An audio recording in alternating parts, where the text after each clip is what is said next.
Justice काजी फाजिज़ा साहब के ऊपर हमला करने वाले लोग आइडेंटिफाई हो गए हैं। अब पुलिस उनके खिलाफ कार्रवाई कर रही है और ये भी पता चला है कि इन सब को पाकिस्तान तहरीक-ए-इंसाफ ने खुद उकसाया था और बाकायदा इनको ला के मिडल टेंपल के सामने, उसके गेट के सामने खड़ा किया गया था और ये सारा सीन जो है बाकायदा क्रिएट किया गया और फिर मीडिया के अंदर उसकी फुटेजेस बना के उसको चलाया गया, उसको घेर किया गया ताकि काजी फाजिज़ा साहब के ज़रिए दूसरे जजेस को डराया जा सके। ये दूसरे जजेस कौन से हैं, काजी फाजिज़ा साहब के साथ क्या हुआ, कौन कौन से लोग इस स्कैंडल के अंदर मुलव्वस है, ये सारी चीज़ें हम आपको आज के व्लॉग में बताएंगे। और इमरान खान साहब ने गंडापुर साहब को एहतजाजी सियासत से साइड पे कर दिया है, ये एक नई खबर आ रही है। जबकि बुशरा बीबी चाहती थी कि गंडापुर साहब दरमियान में रहें, लेकिन अब एक अजीब सी कन्फ्यूजन पैदा हो गई है कि गंडापुर साहब अब पार्टी के साथ हैं या पार्टी के साथ नहीं है। इमरान खान साहब उनसे खुश हैं या इमरान खान साहब उनसे नाराज़ हैं, ये भी हम आपको पूरी तफसील के साथ आज के व्लॉग में बताएंगे। और बुशरा बीबी पेशावर के बजाय ज़मान पार्क क्यों शिफ्ट हुई, ये भी हम आज के व्लॉग में डिस्कस करेंगे।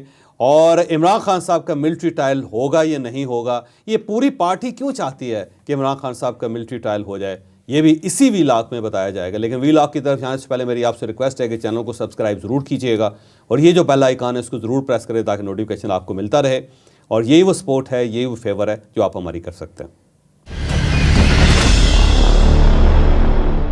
अस्सलाम वालेकुम नाजरीन, मैं हूं फरूख अब्बास न्यूट्रल बाय जावेद चौधरी में। नाजरीन, काजी फाजिज़ा पे अटैक होता है, अटैक करते हैं पीटीआई के लोग और मिडल टेंपल इंग्लैंड में ये अटैक हो रहा है।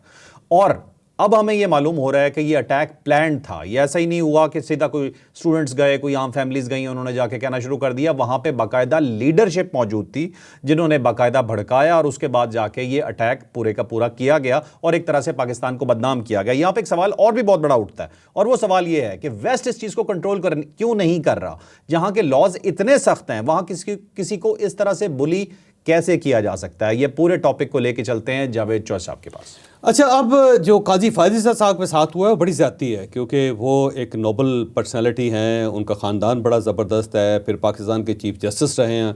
इमरान खान साहब उनको ख़ुद चीफ़ जस्टिस तस्लीम करते रहे हैं, बल्कि उन्होंने माज़रत की कि हमारे दौर में जो उनके ख़िलाफ़ रेफरेंस बना था वो गलत था और वो हमने नहीं बनाया था, किसी और ने हमसे कहा था और हमें मजबूरी में वो करना पड़ा। और फ़रोग़ नसीम साहब के मत्थे भी उन्होंने मार दिया था कि वो उसके अंदर एक्टिव रोल अदा कर रहे थे वगैरह वगैरह।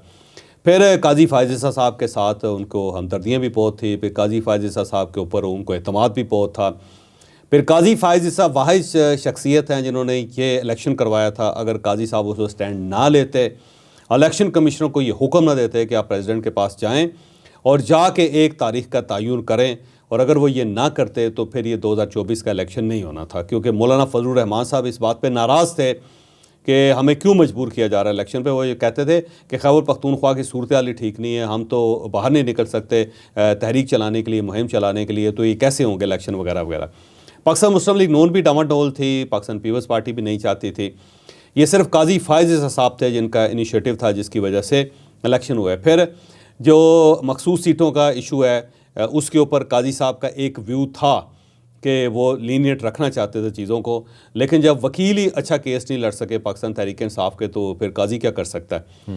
फिर जो बल्ले का निशान वापस लिया गया था, उस केस के अंदर भी काजी साहब ने इस पार्टी को एक पार्लिमानी पार्टी माना था, उसे तस्लीम किया था कि एज ए पार्टी ये कायम है, बस इन्होंने इलेक्शन अपना ठीक नहीं करवाया, टाइम पे नहीं करवाया, इस वजह से ये बल्ले के निशान के हकदार नहीं है। तो काजी साहब ने बहुत ज़्यादा फेवर दी पाकिस्तान तहरीक-ए-इंसाफ को हर जगह पे। लेकिन उसके बाद अब क्योंकि जब वो रिटायर हुए हैं तो जो उनके साथ हो रहा है, मेरा नहीं ख्याल कि वो इस चीज़ को डिज़र्व करते हैं। अगर आप इस तरह करते चले जाएंगे तो फिर पोलराइजेशन बहुत ज़्यादा बढ़ेगी। कल पाकिस्तान तहरीक-ए-इंसाफ का घेराव भी होगा, जब उनका घेराव होगा तो ये लोग बड़े भागने वाले हैं, बहुत बुज़दिल लोग हैं, ये कोई बहुत तगड़े लोग नहीं हैं। इसकी मिसाल मैं इस तरह देता हूँ कि आपको याद होगा कि जब इमरान खान साहब के लोगों ने मियां नवाज शरीफ साहब के घर के सामने शोर गोगा करना शुरू किया था और उनको बड़ा बुरा भला कहना शुरू किया था, तो एक बार फिर पाकिस्तान मुस्लिम लीग नून के वर्कर्स ने, जो उनकी एक्स वाइफ हैं जुमैमा खान साहब, उनके घर का घेराव कर लिया था। जब उस घर का घेराव हुआ था तो उसके बाद लग समझ गई थी इनको सबको। फिर ये इन्होंने कुछ ले दे करके, कुछ गिव एंड टेक करके कि मैं ये नहीं करूँगा, आप वो ना करें, और उससे मामलात को सेटल करवाया था। बल्कि मियाँ नवाज शरीफ साहब तक ये पैगाम पहुँचाया था कि आप इनको रोकें अपने वर्कर्स को, और अब आपके साथ ज़्यादती नहीं होगी। और ये जो पैगाम था ये पहुँचाया था जनरल फैज़ हमीद साहब के ज़रिए। जनरल फैज़ हमीद साहब की दरख्वास्त पे फिर उसके बाद पाकिस्तान मुस्लिम लीग नून को मियां नवाज शरीफ साहब ने रोका और उसके बाद वो जुमाइमा साहिबा के घर पे उसके बाद दोबारा धरना नहीं हुआ। अच्छा, उससे पहले भी जब इमरान खान साहब अभी इक़्तिदार में नहीं आए थे तो वो लंदन गए थे और बड़ा मशहूर वाक़या वो भी कि वो जुमाइमा खान साहिबा के घर में रह रहे थे और उस वक्त भी लोग पहुँचे थे वहाँ पे और 200-250 लोग थे पाकिस्तान मुस्लिम लीग नून के, क्योंकि वो बड़े तगड़े ज़्यादा तादाद में लोग हैं। और उन्होंने जाके वहाँ पे घेराव कर लिया था और इमरान खान साहब बाहर निकलने के लिए तैयार नहीं थे, खिड़की से देखते रहते थे और बड़े घबराए हुए थे। और उसके बाद फिर बैक डोर इस्तेमाल करके वो बड़ी मुश्किल से एयरपोर्ट पहुँचे थे और फिर बर्मिंघम से उन्होंने फ़्लाइट ली थी पाकिस्तान वापस आने के।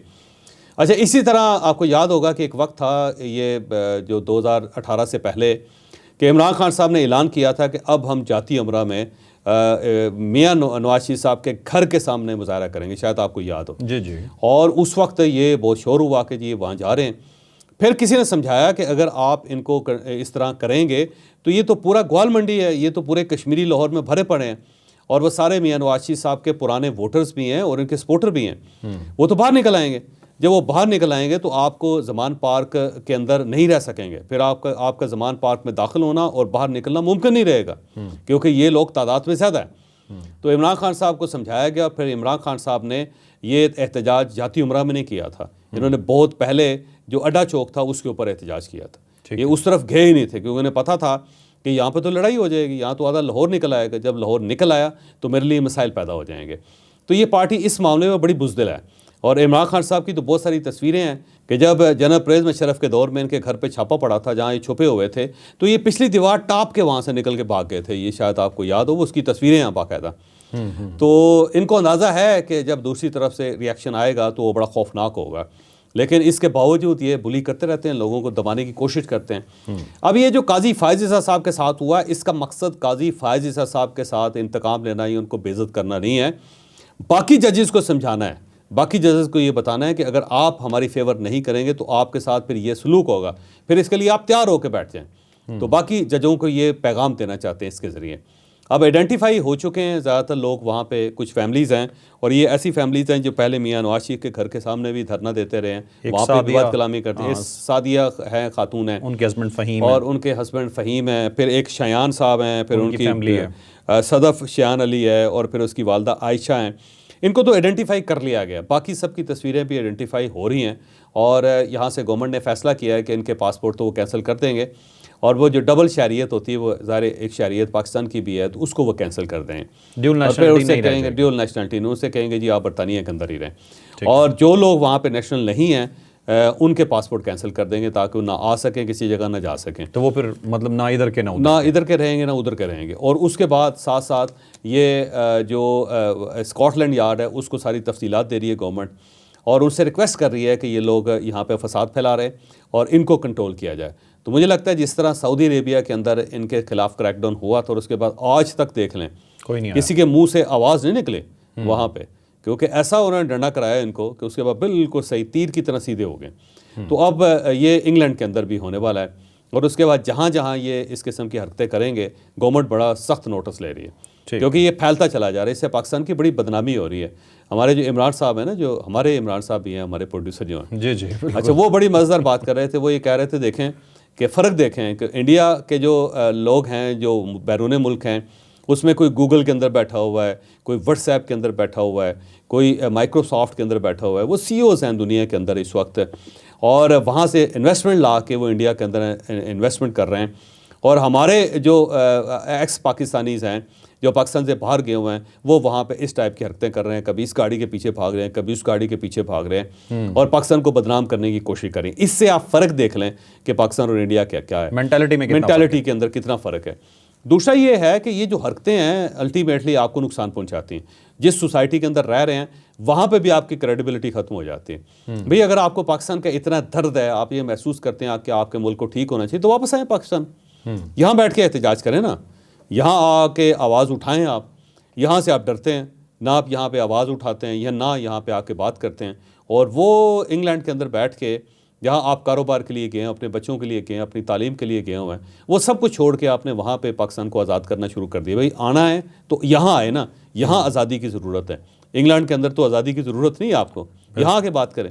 यहाँ नहीं आएंगे। ठीक है। और चौधरी साहब, जिन लोगों ने इन्हें भड़काया है, ये बाकायदा प्लान था, वहाँ पे लीडरशिप मौजूद थी, उसके खिलाफ गवर्नमेंट क्या कार्रवाई करेगी? अब मेरा ख्याल है उसका सबका डाटा इकट्ठा कर रहे हैं और इस पे ये नोटिस लेंगे और जजेस को भी इन्वॉल्व करेंगे। जजेस से भी कहेंगे कि अगर तो आप इस ट्रेंड को चाहते हैं कि जारी रहे फिर ठीक है, और अगर आप ये चाहते हैं कि ये ट्रेंड ख़त्म होना चाहिए तो फिर आपको गवर्नमेंट को सपोर्ट करना पड़ेगा। तो मेरा ख्याल है जजेस इस मामले में सपोर्ट करेंगे गवर्नमेंट की। ठीक है। और वेस्ट ने हाथ हल्का क्यों रखा हुआ है, बुली क्यों करने दे रहे हैं?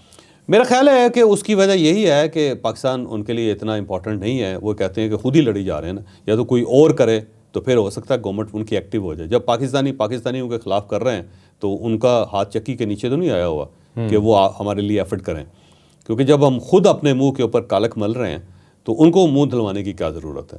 तो वो मेरा ख्याल है इसलिए। दूसरा ये है कि फ्री सोसाइटी है, वहाँ पे एहतजाज होते रहते हैं, लेकिन इस लेवल पे नहीं जाते, बुली नहीं होती, गालियाँ नहीं दी जाती। एहतजाज करें।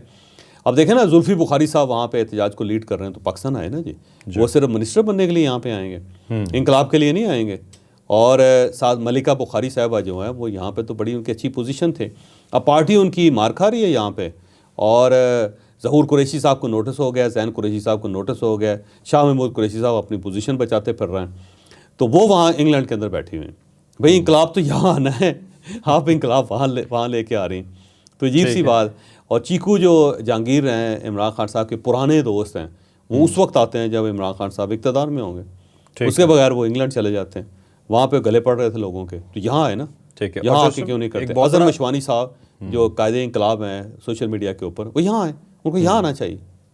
सीना ठोक के खड़े हो ना, उनकी पूरी पार्टी खड़ी है यहाँ पे। नहीं चौधरी साहब, यहाँ तो फिर हकीकी इनकलाब लाना पड़ जाएगा ना, वहाँ ज़रा फर्जी और सोशल मीडिया का इनकलाब ज़रा आसान होता है जी। ठीक है।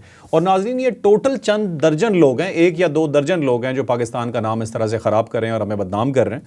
अब चलते हैं जी नेक्स्ट स्टोरी की तरफ। अगली स्टोरी है जी हमारी गंडापुर साहब के हवाले से। ख़बरें कुछ इस तरह से आ रही हैं कि गंडापुर से खान साहब थोड़े नाराज़ हो गए हैं। एक तो कुछ लोगों ने रोल प्ले किया है और गंडापुर साहब के खिलाफ भड़काया है, और इस चीज़ की श्योरिटी हमें यहाँ से होगी जब अचानक बेबी जो हैं, पता चलता है कि पेशावर से निकली हैं बुशरा बेबी और लाहौर चली गई हैं। ये पूरा एक टॉपिक है, ये दरअसल हो क्या रहा है, ये डिटेल से बताते हैं आपको जावेद चौधरी। अब इसमें 2 राय हैं। कुछ आरा तो ये हैं कि बुशरा बीबी गंडापुर साहब से मुतमईन है और वो समझते हैं कि गंडापुर ने बहुत काम किया है, उनकी वजह से हम रिहा हुए हैं, और जो 5 एहतजाज हुए हैं वो गंडापुर साहब की वजह से हुए हैं। अगर गंडापुर ना चाहते तो ये एहतजाज कामयाब नहीं हो सकते थे, क्योंकि जो बाकी क़यादत है, मरकज़ी क़यादत है, वो तो जलसा गाह में नहीं पहुँचती थी। उमर अयूब साहब तो जलसा गाह नहीं पहुँचे, गौहर खान साहब तो जलसा गाह नहीं पहुँचे, वो तो यहाँ पर डी चौक तक नहीं पहुँच सके इस्लामाबाद के अंदर होते हुए भी। उन्होंने कहा जी मैं 4 मरतबा KP हाउस गया और वहाँ पहुँचा और फिर वहाँ से मैं वापस आया। तो भाई आपने तो लीड करना था, आप तो चेयरमैन है, लीड तो आपने नहीं किया। वकास अकरम साहब के बारे में कि वो चिन्योट में छुप के वहाँ से तकरीरें करते रहे, लेकिन जब उनसे पूछा जाता है वो कहता है जी मेरी तो पार्टी ने कहा था कि तमाम MNAs को घरों में बैठना चाहिए, कहीं आपको अगवा ना कर लें। ओ भाई इंकलाब है यार, इंकलाब में अगवा के लिए घबरा रहे हैं आप। ये ऐसे जैसे आप कहें कि मैं तैरूँगा तो ज़रूर स्विमिंग ज़रूर करूँगा, लेकिन गीला नहीं होना चाहिए मुझे। तो अजीब सी बात है भाई, ज़ाहिर है अगर आपने तैराकी करनी है तो गीला तो होना पड़ेगा। इंकलाब लाना है तो आपको फ्रंट फुट पे खेलना तो पड़ेगा। ये छुप के इंकलाब कौन सा आ सकता है? गर्मी में इंकलाब ज़रा मेरे ख्याल मुश्किल होता है। तो बहरहाल अब एक तो ये था कि बुशरा बीबी का ख्याल ये है कि गंडापुर ठीक काम कर रहे हैं, और ये बाकी सब लोग वैसे इसके खिलाफ हैं, और उसकी वजह यह है कि वो परफॉर्म कर रहा है, बाकी लोग परफॉर्म नहीं कर रहे। ठीक है, एक राय है। अब दूसरे कुछ लोगों का कहना है कि नहीं ऐसी वजह नहीं है। बुशरा बीबी ने इमरान खान को जाके बताया कि गंडापुर जो है वो दूसरी साइड पे मिला हुआ है, और साथ ही ये मरवत साहब जैसे लोग और फिर ये गौहर खान और बाकी सब लोग जो हैं वो बार बार ये कह रहे हैं कि गंडापुर ने हमारे साथ गद्दारी की है, वो हमें कुछ कहते रहे हैं, जो उनकी स्टोरीज़ हैं उनके अंदर जान नहीं है, और हमें अगर एहतजाज करना है हमने तो फिर हमें इसका मैकेनिज़्म बदलना पड़ेगा। ठीक है। तो मरवत साहब ने इमरान खान साहब को मशवरा दिया है कि आप एक एहतजाजी कमेटी बनाएं, और वो जो एहतजाजी कमेटी है वो फैसला करे कि हमने कहाँ पे जलसा करना है, किस तरह करना है। अब ये पेशावर के अंदर जलसा हो रहा है अगले जुमे को, इस जुमे को मेरा ख्याल है शायद, और उसके बाद जो है ये जलसे होते रहेंगे। पेशावर में, खैबर पख्तूनख्वा में तो कामयाब हो जाएंगे, वहाँ इनकी गवर्नमेंट है, लेकिन जब ये पंजाब में अनाउंस करेंगे या सिंध के अंदर अनाउंस करेंगे उस वक्त पता चलेगा कि ये पार्टी कितनी जान में है। वो मरवत साहब कह रहे हैं मैं 1 लाख लोग निकाल लूँगा। भाई कहाँ से निकाल लेंगे, वो गंडापुर की मेहरबानी है। बल्कि बड़ी मज़े की बात है ये, जब लाहौर में जलसा हो रहा था, आपको याद होगा अभी पिछले दिन लाहौर के अंदर हुआ था, तो ये मरवत साहब जो थे मुख्तलिफ लोगों से कह रहे थे कि मुझे आप अपने काफिले के साथ ले जाएं, अपनी गाड़ी के अंदर बिठा के ले जाएं। तो लोगों ने कहा नहीं ये तो हमारे लोग हैं, हम आपको कैसे ले जाएं। तो वो चाह रहे थे कि किसी और के ट्रक पे चढ़ के आगे वी का निशान बना के वो ये साबित करें कि ये काफिला मेरा है। ठीक है। तो इवन वो लाहौर पहुंचने के लिए भी दूसरे लोगों के मोहताज से दूसरों की गाड़ियों में घुसना चाहते थे, लेकिन वो कायदे इंकलाब है। और कल वो कह रहे थे, मैं सुन रहा था कि लोगों ने गलत इमरान खान को ये मशवरा दिया है, गलत फहमी फैलाई है कि मैं इमरान खान की जगह लेना चाहता हूँ। तो देखें वो कह रहे हैं यानी अपना वो साइज़ जो है, कद काठ है, वो इमरान खान के बराबर समझते हैं, बल्कि उससे ज़्यादा समझते हैं कि मेरे अंदर पोटेंशियल है कि मैं इमरान खान की जगह ले सकता हूँ, और इसलिए लोग मुझसे खाइफ हैं। तो इन सब लोगों ने इमरान खान साहब से कहा है कि एहतजाजी कमेटी बनाए। अब एहतजाजी कमेटी बन रही है, अब उसके बाद लग पता जाएगा इनको जब ये एहतजाज करेंगे, क्योंकि ये गंडापुर की मेहरबानी है कि वो जैसे तैसे इस्टेब्लिशमेंट के साथ मिल के, इस्टेब्लिशमेंट से दूर रह के, उनकी मिन्नतें करके, उनसे लड़ के बहरहाल वो एहतजाज करवाते रहें। अब ये जो बाकी लोग निकलेंगे ना, उसको पता चलेगा। बल्कि ये था कि ये जो पिछले दिनों इनका जलसा हुआ था स्वाबी के अंदर, वहाँ पे 12 करोड़ रुपए खर्च हुआ था, वो गंडापुर ने अपनी जेब से अदा किया था। अच्छा, इन लोगों ने तो पैसे भी अदा नहीं किए ओके। कि भाई पैसे डाल दो जलसे के लिए, चले खाना ही ले आओ लोगों के लिए। ये तो बस वहाँ पहुंचे, तकरीर करके गायब हो गए। 2-2 लोग थे, बाकी सब लोग गंडापुर के थे, हर चीज़। इवन पानी भी गंडापुर को खुद पिलाना पड़ जाता है वहाँ पे। तो अगर ये एहतजाजी कमेटी बनी और उसने फैसला किया कि हमें एहतजाज करेंगे, तो मैं आज ही कह रहा हूँ टोटल फेल हो जाएगा। गंडापुर के बगैर मुमकिन ही नहीं है। गंडापुर के बगैर मुमकिन ही नहीं है। ठीक है, ठीक। अब बुशा बीबी जो है, उनके बारे में कहा जाता है कि वो बड़ी अजीबोगरीब सी कहानी है कि उन्होंने वहाँ पे जो रूम था उसको सब्ज़ करवा दिया था, लाइट्स भी वहाँ पे सब्ज़ लगवा दी, फिर वो बाहर निकल आई, वो चलाईं, वो लड़ती रही वहाँ पे, और उन्होंने कहा कि मेरा जो अमल है वो ठीक नहीं हो रहा यहाँ पे, और मुलाजमों को उन्होंने भगा दिया। फिर उसके बाद गंडापुर साहब ने आकर उनको तसल्ली दी, फिर वो कमरे में गई, फिर सुबह उठी, उन्होंने कहा जी मैं तो जा रही हूँ अडियाला जेल में, इमरान खान साहब से मुलाकात करूँगी, और उसके बाद मुझे हुक्म हुआ है कि मैं लाहौर चली जाऊँ, तो मैं ज़मान पर। ये सारी स्टोरियाँ, लेकिन मेरा दिल नहीं मानता इस कहानियों को। मैं ऑनेस्टली, कैरेक्टर असैसिनेशन सी लगती है कि आप एक बुशा बीबी खातून हैं, आप उनके बारे में इस किस्म की कहानियाँ घड़ के मुतासर करने की कोशिश करें। वही बात है, उनका घर है जब ज़मान पार्क, तो वहाँ पे क्यों ना आए, जबकि इमरान खान साहब की बहनें भी रिहा हो चुकी हैं। तो इससे पहले कि बहनें जो हैं वो ज़मान पार्क में जाकर डेरे लगा लें, तो बुशा बीबी को अपने घर जाना चाहिए, जो उन्हीं के नाम है, जो हक महर में इमरान खान साहब ने उनको दे दिया है।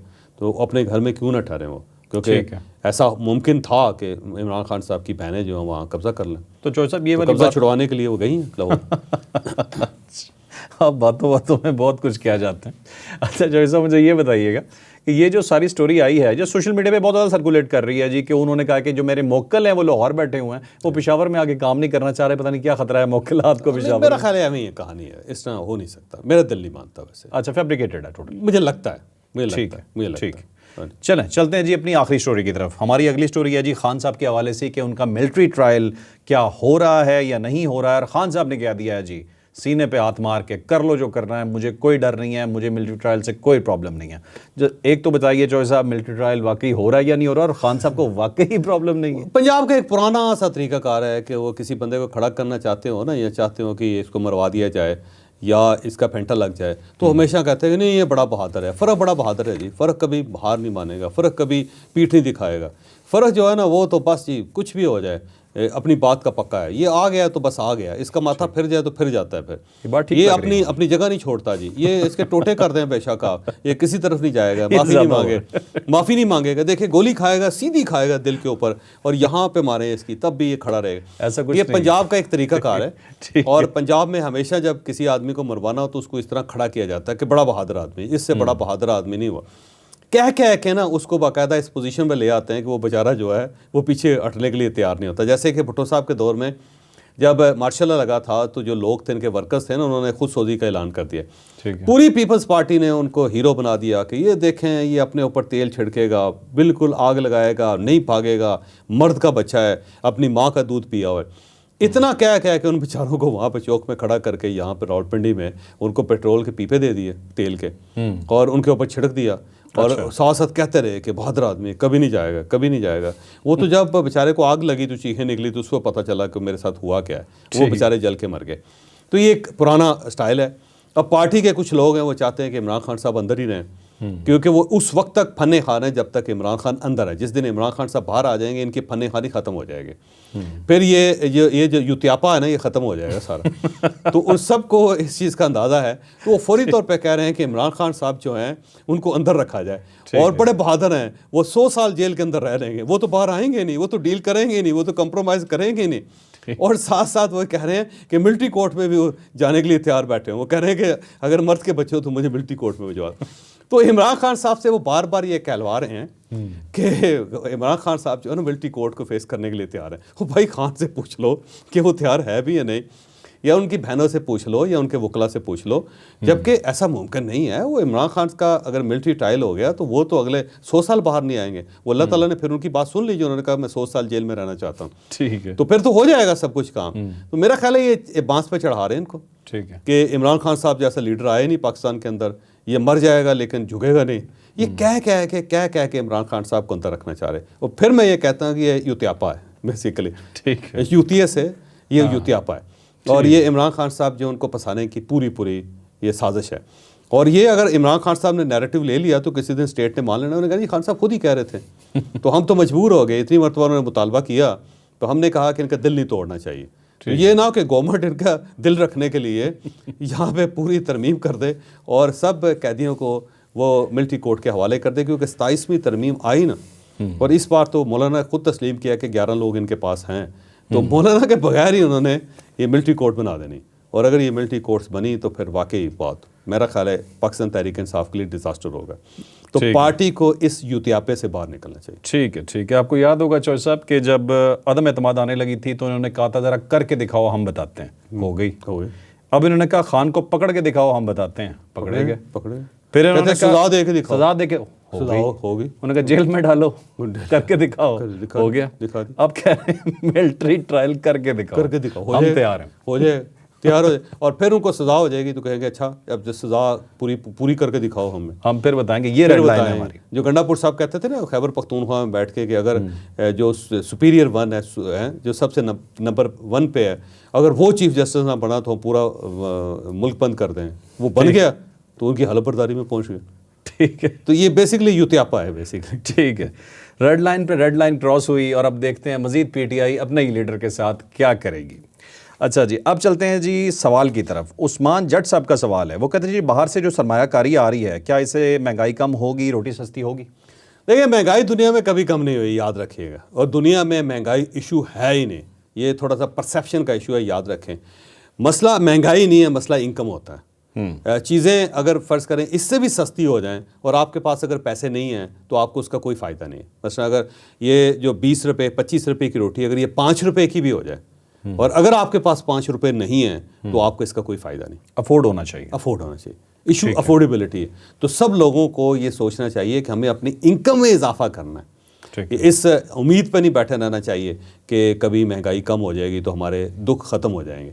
एक ऐसा ना जैसे इंसान चोट से नहीं बच सकता, चोट लग जाती है, लेकिन उसका इलाज होना चाहिए। इलाज होने बजाय इसके कि चोट से बचते रहें, उससे बेहतर है कि आप अपनी रेजिस्टिंग पावर जो है उसको बेहतर बनाएं, ताकि इम्यूनिटी आपकी अच्छी होनी चाहिए। तो आप इम्यूनिटी की तरफ जाएं, ये सोचना बंद करें कि कभी चीज़ें कम हो सकती हैं, सस्ती हो सकती है। कोई सस्ती नहीं होंगी। हर दौर के अंदर महंगाई पड़ी है। जो पिछले साल कीमतें थी वो आज नहीं हैं, जो आज हैं वो अगले साल नहीं होंगे। हर चीज़ बढ़ेगी। तो आपका कमाल ये है कि आप अपनी जो इनकम है उसको साइजेबल कर लें, उसको अफोर्डेबल कर लें, ताकि इशू ख़त्म हो आपके। ठीक है, एक और छोटा सा सवाल शामिल किया हुआ है। रिजवान असलम साहब कहते हैं कि शाह महमूद कुरैशी जब से गिरफ्तार हुए हैं तब से मीडिया भी खामोश है और कुरैशी साहब भी खामोश है, क्यों? उसकी वजह है कि पार्टी ने कभी उनका नाम ही नहीं लिया। पार्टी को चाहिए ना, उनके वाइस चेयरमैन है ना, वो पार्टी तो उनका नाम ले। ठीक है, पार्टी ने उनके बेटे को नोटिस दिया हुआ है, उनके भांजे को भी नोटिस दिया हुआ है, और कभी शाह महमूद कुरैशी का नाम ही नहीं लिया। कोई एक बंदा बताएं जैसे कहा हो कि हमारा लीडर शाह महमूद कुरैशी जेल में है, कोट लखपत में, उसको निकाला जाए। उसकी बेटी बेचारी जाती है और आके वो थोड़ी सी तकरीर करती है बाहर जाकर, उसको भी कोई लिफ्ट नहीं करवाता। इवन पाकिस्तान तहरीक इंसाफ के अपने जो पेज हैं उसके ऊपर भी नहीं उसको उठाया जाता। ठीक है, तो इससे आप अंदाज़ा लगाएं। प्रेसिडेंट जो है उसको भूल चुके हैं, वाइस चेयरमैन जो उसको भूल चुके हैं, सिर्फ खान खान करते रहते हैं। और उसका हाल भी पूरा है, वो भी जेल के अंदर कहता रहता है मैं उल्टियाँ कर कर थक गया। ठीक है, और बाकी ये सब लोग लगे हैं बस अपने। ठीक। नाज़रीन, आपने आज का व्लॉग देखा, यकीनन इन्फॉर्मेटिव रहा होगा। एक आखिरी मैसेज, पाकिस्तान की इज़्ज़त रखिए दुनिया के, चाहे आप किसी कोने में भी हैं। लाइक शेयर सब्सक्राइब करना ना भूलिएगा। इजाज़त दीजिए, अल्लाह हाफ़िज़।